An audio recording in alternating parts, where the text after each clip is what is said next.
Don't forget to use this hidden tricks of Google Maps. For example, enter the location or destination where you want to go.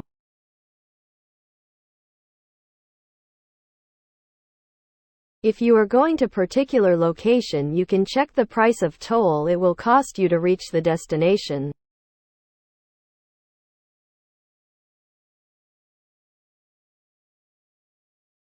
To enable this, go to Settings.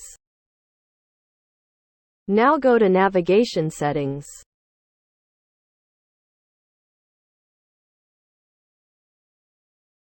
Turn on See Toll Pass Prices.